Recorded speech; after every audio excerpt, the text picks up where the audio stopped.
Good morning, everyone.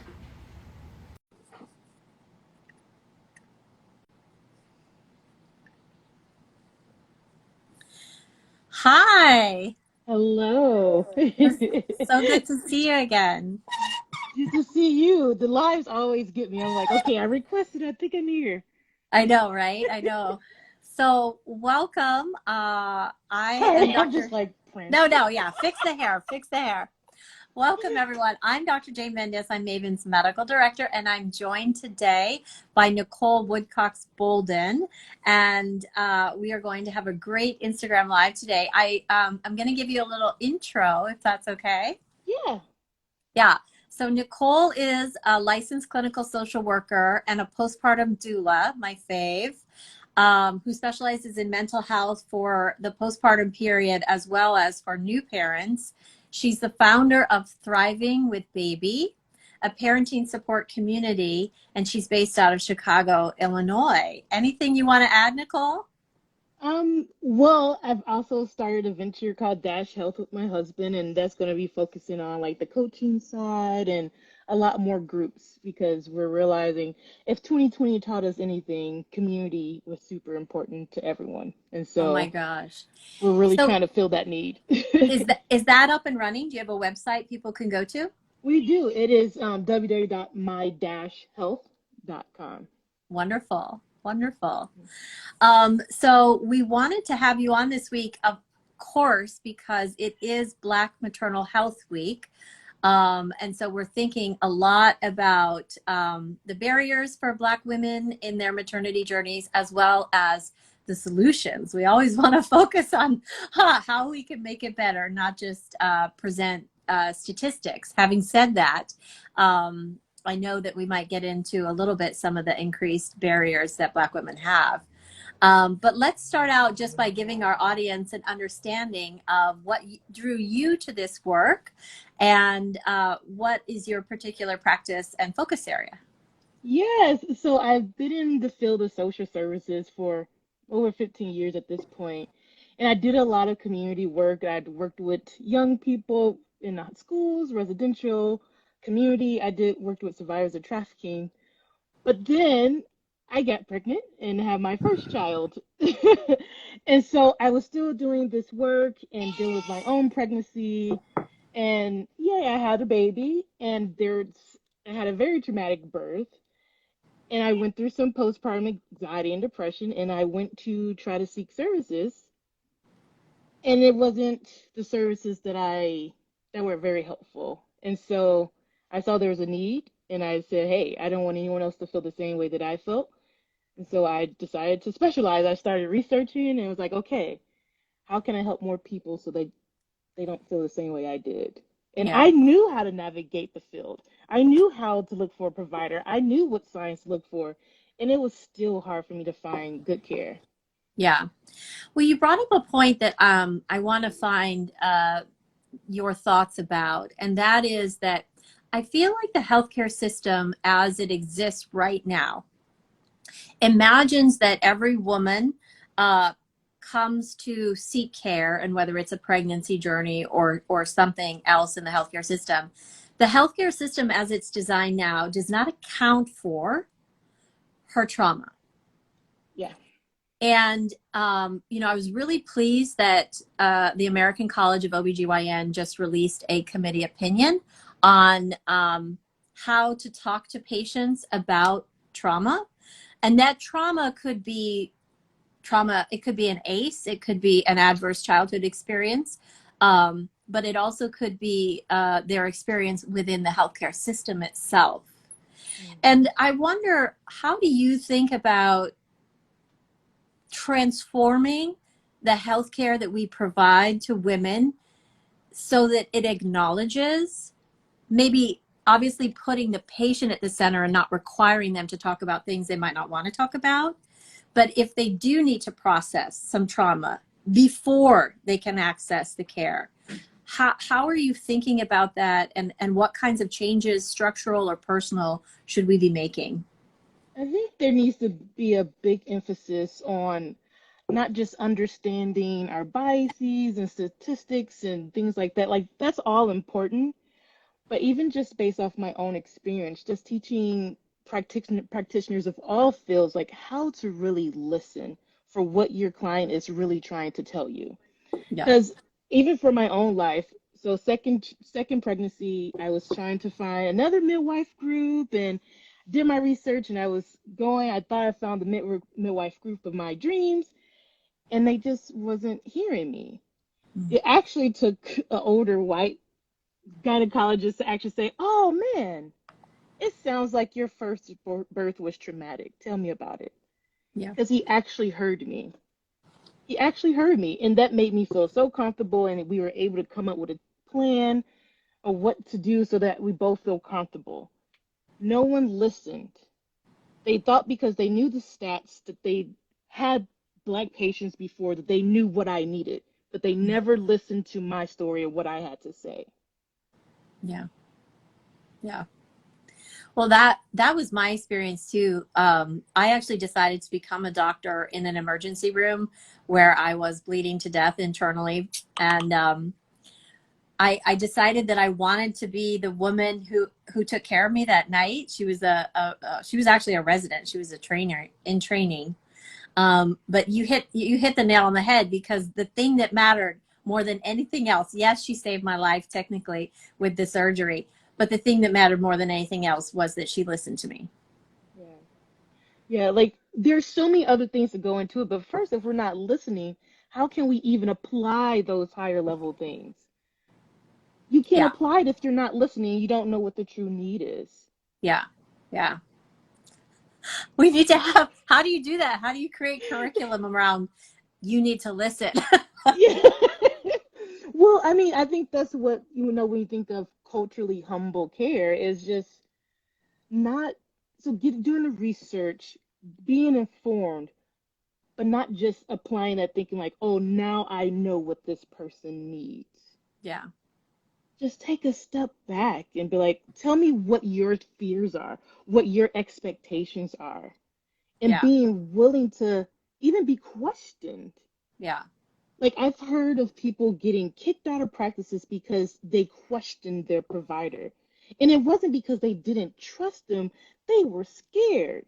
Yeah. They were scared. They just wanted to know that their provider would hear them and just calm them down and say, okay, I hear you, but this is what we're doing to handle that situation, to prepare you for that situation or prevent that situation. Yeah. Instead of just Yeah. saying, oh, don't trust Google. They know not to trust Google. People are smarter than that. No Yeah. one's putting their trust in Google more than the doctor, but they want to be heard and want their questions answered. Yeah. And then I feel like, and you as a postpartum doula, you know this better than anyone. And that is to say, like, let's say a woman goes through a health scare, right? Maybe her appendix ruptures, or maybe she has a pulmonary embolism, something that was really, really scary, right?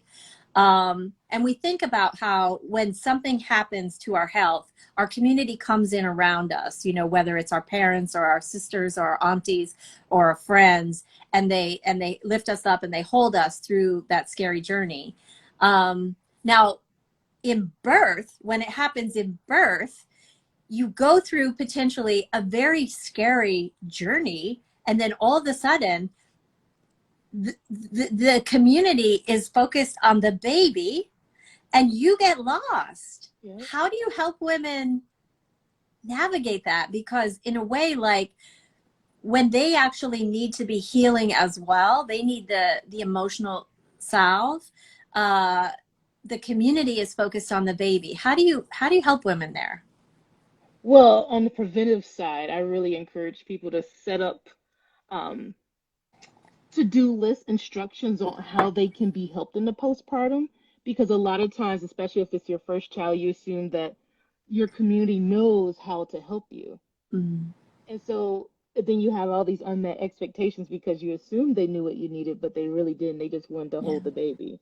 And Yeah. so I say, hey, really delegate some tasks beforehand. Say, I need you to be there just to ask me how I'm doing. I need you to be there to let me take a shower. I need you can hold the baby, or can you actually cook some food for me? So coming up with a game plan before you deliver and delegate tasks to people so that you know that you have the support that you need and someone is actually going to look out for you. Yeah. But you pointed out a really important thing, which is I think a lot of women have somewhat unrealistic expectations about the birthing process. Now, as an OBGYN, obviously the majority sail through and don't hopefully have a traumatic experience. But there's a lot of women who think like, I have no risk factors, or, you know, I'm going to go through this naturally. I'm not going to get an epidural. I'm definitely not going to get a C-section. And so some of those women aren't doing that planning. How do you help those women? It doesn't matter how you deliver, you're still going to need that support. Even if it goes perfectly, if the delivery goes perfectly, you're still going to need some support. Yeah. We are not meant to deliver and then do this all alone. Yeah. That's not what life is supposed to be. You're Yeah. meant to have community when you birth a child. Like, that is beautiful. Have that community. Don't try to be Superwoman. Don't. Yeah. It doesn't I help love anyone. this. The happy sneeze program, she writes, or he writes, asking for support is a superpower. Can we have that on a Yes. t-shirt? Yes. I It love this. surely is. Speaking of comments, Hey Oil Girl says, I love this so much. My births were all so traumatic and nobody ever addressed it, never even acknowledged it. And then I had extreme issues with blood clots postpartum. And again, nobody addresses. I mean, I hope, you know, the vice president obviously convened a conference this week to talk about Black maternal health. And so hopefully we're getting some government assistance, government acknowledgement, because we know that the government is in control of the Centers for Medicaid, which is responsible for 50% of births in the U.S. So thank goodness the government is listening and likely will hopefully be supporting programming. We know that they recommended that insurance, Medicaid insurance, be given to women up to 12 months postpartum. So that's step number one. That's huge. We know that we have to get our employers on board with that because, 25% of women return to work within 2 weeks of having given birth, right? It's like, you're not What even other country healed does yet. this? What other country does this? You expected to go back to work and potentially still bleeding, and then work at 100% and act like you didn't just give birth. I know. Oh my goodness. Oh my goodness. Okay, I'm gonna pull it back. And it's like we can easily step on that soapbox and go all day.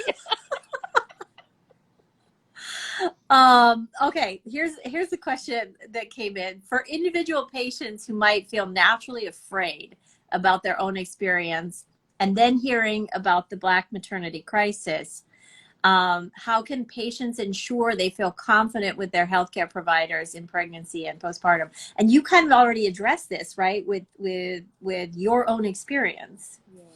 A lot of it is it's going to be super uncomfortable, especially if you're not one to question providers on a regular basis. But be okay with asking, like, hey, have you heard about this? I hope your provider has heard about the Black maternal health crisis. But just like, what are your thoughts on it? What are some preventive services that you recommend for someone who looks like me, knowing that I may be at a higher risk at some things like preeclampsia? Like, what are your thoughts on it? What's some preventive services you do? And just start the conversation. Like, Yeah. it's not an interrogation, it's just starting the conversation to one, that provider sees how many people a day, and so they're just going through their flow. So not all providers are evil, but sometimes they forget that yes, you're doing this all day, but this is this person's first birth sometimes. This is their first encounter with you. This is their first encounter sometimes with major health care. And so you asking Yeah. the question actually makes that provider slow down and realize, oh wait, they're not in my head. They don't know me. They don't know what I've done. They don't know what my day's been like. So start the conversation. Providers are human too, and they're in their routine. So you starting the conversation is not doubting their skills is just a trigger for them, a positive trigger to say, slow down. Yeah. This is a person. So, as a provider, one of the things that I notice is that, not all providers have a sense that a postpartum doula or a pregnancy doula is a adversarial member of the healthcare team or a partner in the healthcare team. And obviously it depends a lot on the person, but I do think that when our governments and our healthcare plans provide reimbursement for doulas, it really helps to codify and legitimize that person being in the room as being a partner. What are your thoughts on that? Yes, because it allows, when you're thinking of giving birth, a lot of times it's about the environment. And if this person who's giving birth can really have a little bit of say of that environment, that's going to make them feel safe. Yeah. If they feel safe, their birth is going to go so much better because now their body's relaxed. How many Yeah. times, as a like, if you're seeing someone birth and it's like, relax your face, relax your body, don't tense up, don't tense up. So if we can provide that client with someone in that room that's going to help them relax, why? Why? This person is not here to take your place. They're Yeah. just adding to the environment to help your job go smoother. Yeah. Yeah. No, that's true. What about, other countries provide government sponsored postpartum checks? Hmm. What are your thoughts on that? I feel like that would be incredible if women could have a visit in the home after birth. What are your thoughts on that?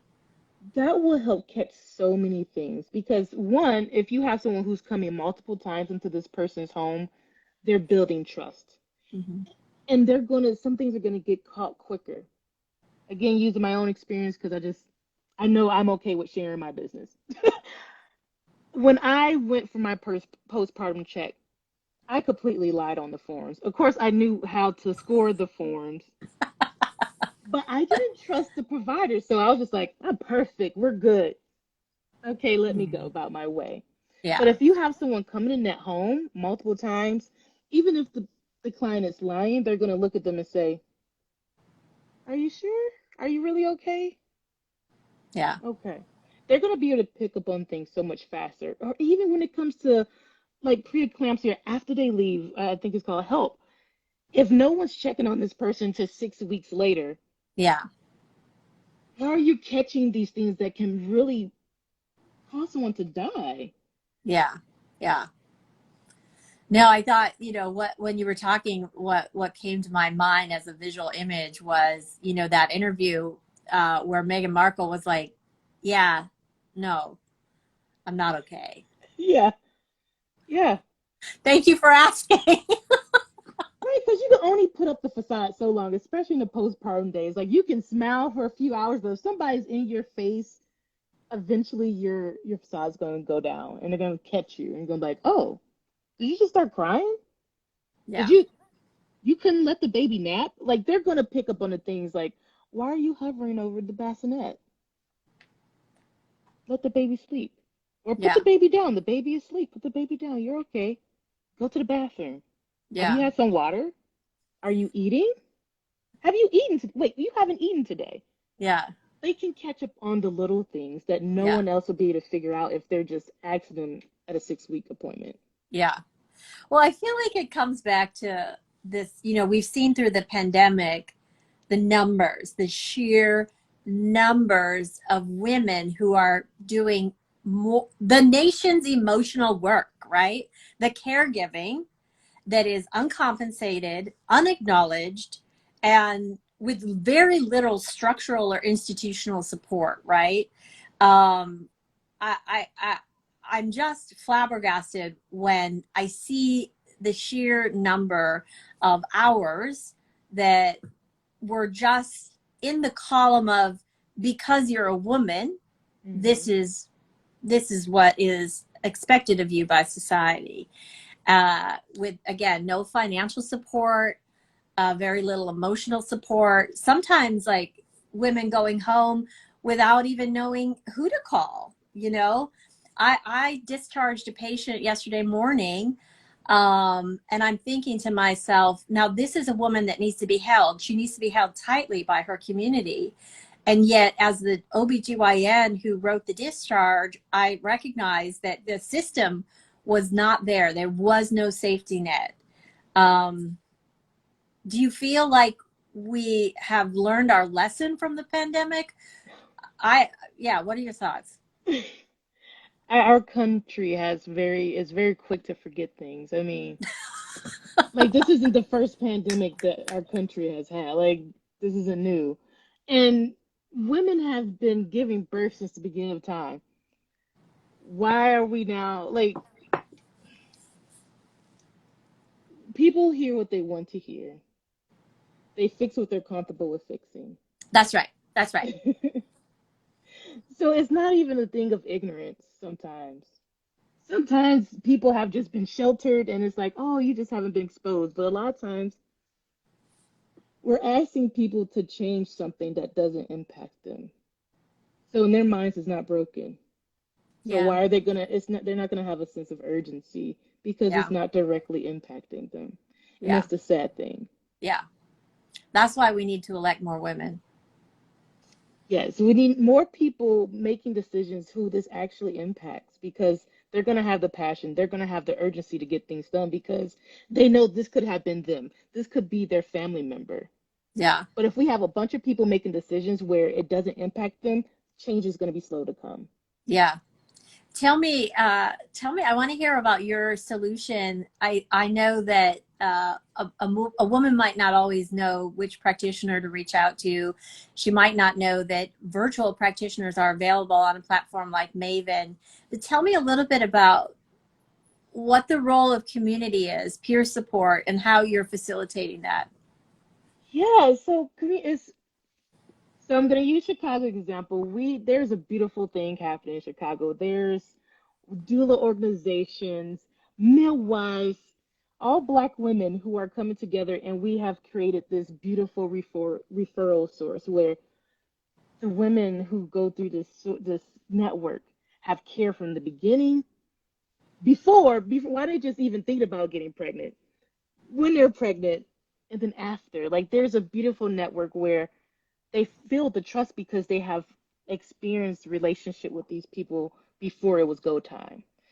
Like when someone I have a midwife who refers someone and it was a warm handoff like, hey, do you have any openings? This is some things that she's experiencing. Can you follow up with her within a couple weeks or a couple days?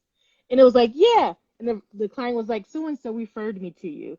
And so it's just being able to have that referral network so that the client can have trust, knowing that the person already has some sort of insight. They may not know their complete story, but they have some insight and they're coming to them with care. I'm not articulating it the right way, but it's just when you have that community, that network of a variety of providers, you provide that client with a care that's unmatched because they feel held the whole way through. Yeah.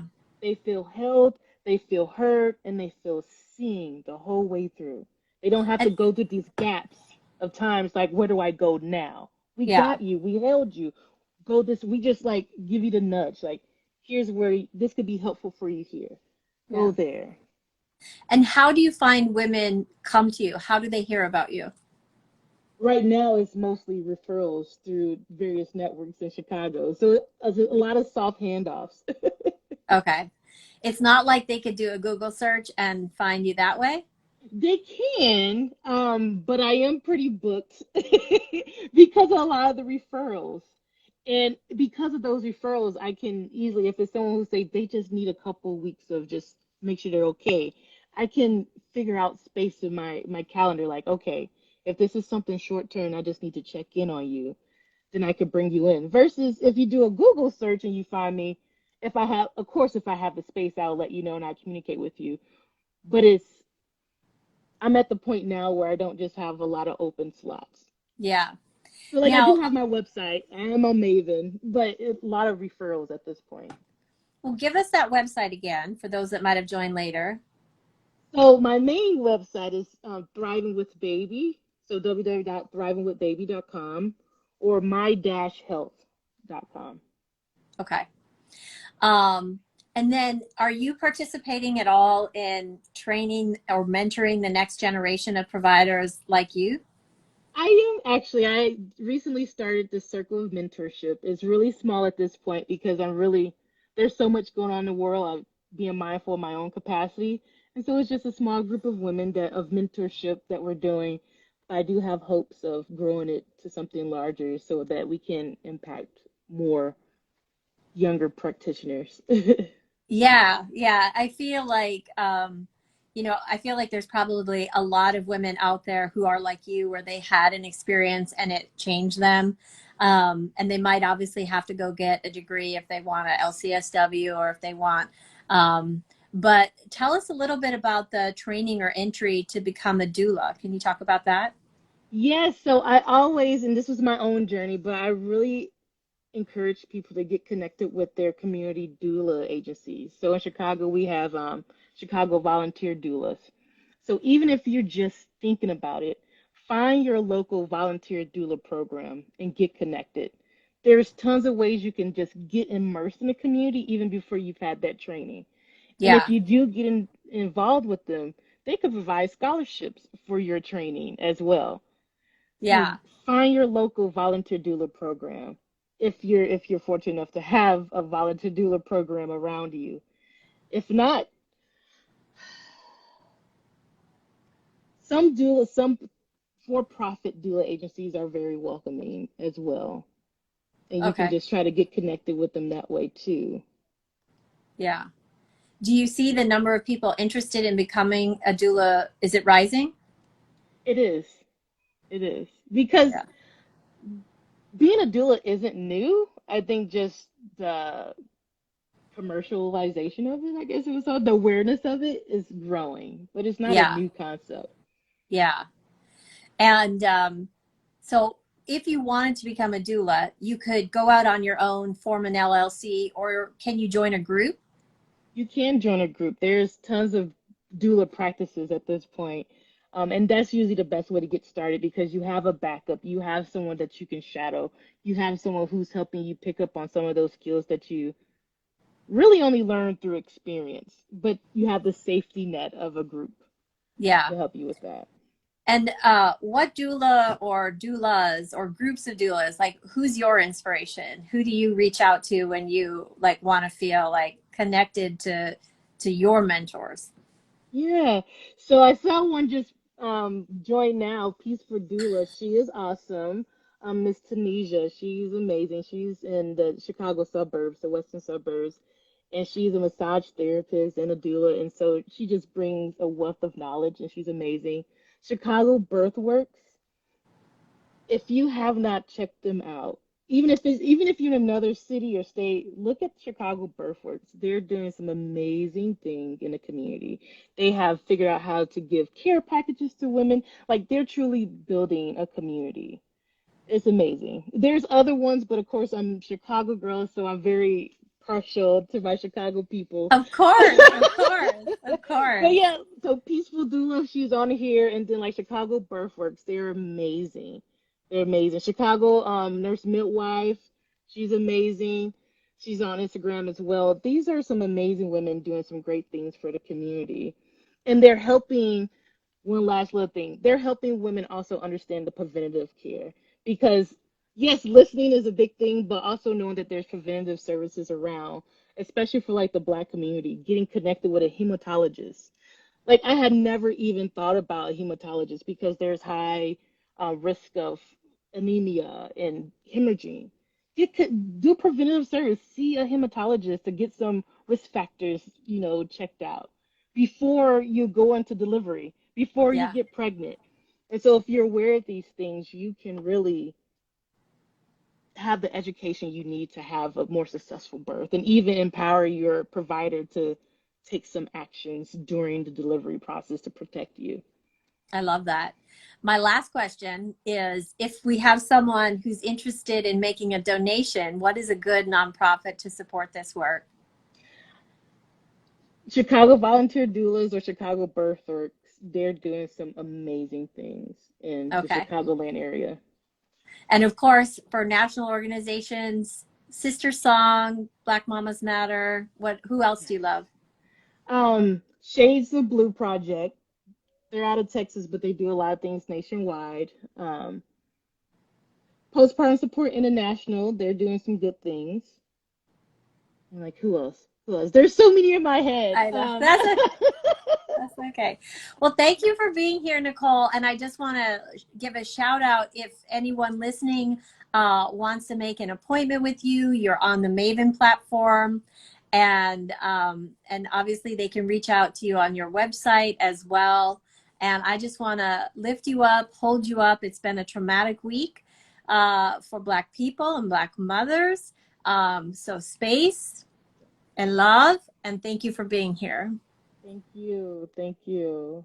Have a good weekend, everyone. Okay, bye. Bye.